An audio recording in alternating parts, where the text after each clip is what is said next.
O tolo é uma das figuras mais intrigantes e frequentes do mundo. Desde tempos antigos, tolos provocam surpresa e risos. Este é um dos arquétipos eternos que todos herdamos ao nascer. Muitos de nós sentimos falta do tolo em nossas vidas. Nos tornamos frenéticos e sérios demais, tentando nos ajustar a um mundo que valoriza a eficiência e a produtividade, quase como se fôssemos engrenagens de uma máquina.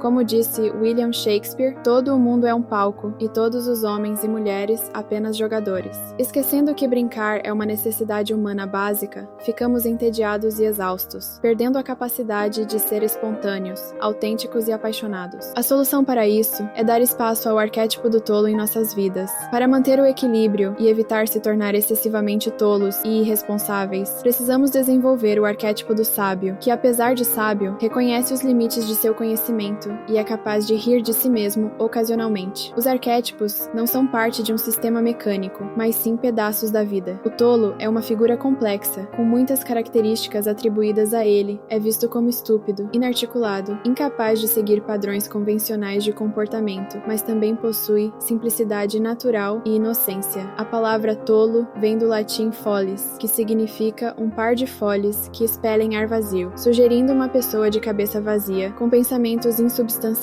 Intelectuais são tolos em sua busca por conhecimento, passando anos na biblioteca, pesquisando e acreditando que seu trabalho é extremamente importante, apenas para que alguns outros intelectuais leiam seu livro e pensem bem dele. Os filósofos parecem não entender que as ilusões que tornam a vida suportável são úteis, mesmo distorcendo a realidade. O tolo é infinitamente mais livre e feliz do que aqueles sobrecarregados pela sabedoria, sendo a vida da festa e sempre falando a verdade por não ter sabedoria para inventar mentiras e manipular os outros. Essencialmente, nada torna a vida mais feliz do que a alegria de rir e brincar. A loucura não é apenas universal, mas necessária e desejável para a humanidade. Ser uma pessoa é, em última análise, bancar o tolo, e reconhecer isso é a forma mais elevada de sabedoria. O tolo simboliza um retorno nostálgico a um modo de vida mais simples, uma sabedoria que vem do coração e não da mente. Às vezes, pessoas simples e de coração puro podem captar verdades mais profundas do que aquelas que estão presas ao aprendizado e às convenções, assim como frequentemente encontramos mais verdade nos provérbios populares do que na exposição racional. O escritor russo Fyodor Dostoiévski escreveu: "O mais sábio de todos, na minha opinião, é aquele que pode, pelo menos uma vez por mês, chamar-se de tolo, uma habilidade rara hoje em dia. Pessoas sábias às vezes são acusadas de insanidade para ocultar suas verdades indesejadas, ou para puni-las por falarem corajosamente. Sócrates é um exemplo arquetípico do tolo sábio. Ele revelava a loucura dos supostamente sábios e afirmava que sua sabedoria vinha da consciência de sua ignorância. O conhecimento da ignorância é, por si só, um tipo de conhecimento." Shakespeare escreveu: "O tolo pensa que é sábio, mas o homem sábio sabe que é um tolo. O tolo, como contador da verdade, é crucial quando há verdades a serem ditas, e os poderosos têm medo de falar. Muitas vezes é o tolo quem intervém e fala a verdade que todos sabem que precisa ser dita, trazendo alívio imediato. Existem dois tipos de tolos: o tolo natural, que falta consciência social e diz a verdade, e o tolo profissional, que disfarça verdades duras com humor e inteligência. O primeiro segue o coração, enquanto o segundo, a mente. Os maiores tolos frequentemente são mais espertos do que aqueles que riem deles. O grande segredo do tolo bem-sucedido é que ele não é realmente tolo." William Blake escreveu: "Se o tolo persistisse em sua loucura, ele se tornaria sábio." O tolo, o palhaço e o malandro compartilham características semelhantes, servindo como fontes de humor e catalisadores para a catarse cômica. Contudo, eles também expressam dualidades: loucura e sanidade, ordem e desordem. O teólogo Søren Kierkegaard escreveu sobre como o público aplaude cegamente o palhaço, que avisa sobre um incêndio, acreditando que é uma piada, ilustrando como o mundo pode terminar sob aplausos gerais. Tolos profissionais podem trazer consciência ao que está acontecendo no mundo e para onde estamos indo, muitas vezes partindo de um lugar de tragédia. A ligação entre comédia e transtornos mentais é conhecida como o paradoxo do palhaço triste, onde a comédia atua como um mecanismo de defesa para emoções reprimidas.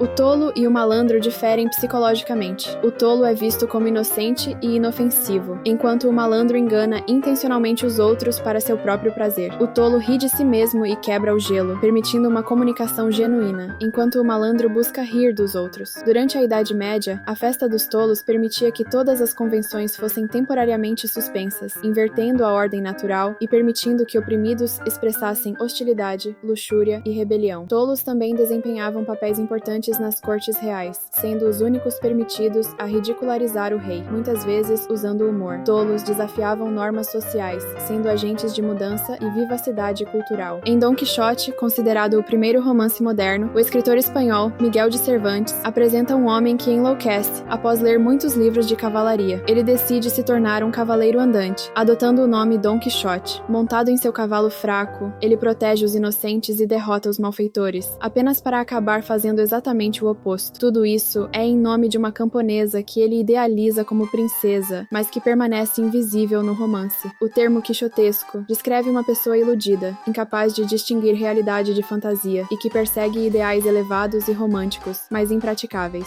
Em uma cena famosa, Dom Quixote luta contra moinhos de vento, acreditando serem gigantes, originando a expressão lutar contra moinhos de vento, que significa combater inimigos imaginários. Dom Quixote recruta Sancho Panza como seu escudeiro, um camponês realista, intrigado com as fantasias de seu mestre, mas que o segue pela promessa de riqueza. O realismo de Sancho contrasta com o idealismo de Quixote. As boas intenções de Quixote causam dano aos outros, pois ele não consegue ver o mundo como realmente é. Isso pode servir como alerta de que até as pessoas mais inteligentes podem ser vítimas de sua própria tolice. No final, Dom Quixote adoece, dorme e acorda de sua loucura, percebendo que desperdiçou sua vida. A atmosfera do romance muda de comédia para tragédia, e aqueles que o desprezavam passam a sentir pena dele. Eles insistem que ele realmente é um cavaleiro, e o que antes parecia loucura, agora é considerado sanidade. Após perder suas ilusões, ele morre, levantando a questão: é melhor saber a verdade e ser infeliz, ou viver no paraíso dos tolos? Dostoiévski explora essa questão em O Idiota. Dostoiévski apresenta um indivíduo positivamente belo, em um mundo moralmente corrompido. O protagonista, Príncipe Mishkin, retorna à Rússia após tratamento para epilepsia e idiotice, um termo médico da época. Desde sua viagem de trem a São Petersburgo, ele é lançado na corrupção da sociedade. Diferente de outros tolos virtuosos, Mishkin enfatiza a inocência em vez da comicidade. Dostoiévski escreve: primeiro, este príncipe é um idiota, e segundo, ele é um tolo, não sabe nada do mundo e não tem lugar nele. A sinceridade e inocência de Mishkin contrastam fortemente com a sociedade corrupta, gananciosa e manipuladora. A antítese de Mishkin é Hippolyte, um jovem ateu e nihilista em fase terminal de tuberculose. Ele afirma: é melhor ser infeliz e saber o pior do que ser feliz num paraíso de tolos. Mishkin, por outro lado, não entende essa escolha e dedica-se a atos de bondade, servindo de guia moral e espiritual. A redenção é um tema central, enfatizando a humildade e compaixão. Dostoiévski afirma: o príncipe nos garante que a beleza salvará o mundo. O santo tolo é aquele que arrisca o ridículo e a rejeição para seguir o caminho da verdade e do amor, demonstrando coragem para ser ele mesmo. Livre do julgamento dos outros, ele está presente para outro ser humano, representando uma ameaça para as autoridades e poderes do mundo. A tolice para Cristo, conforme São Paulo, rejeita posses mundanas em favor de uma vida religiosa e ascética, desconsiderando a sabedoria mundana. Quem se faz sábio neste mundo deve tornar-se um tolo, para que possa ser verdadeiramente sábio.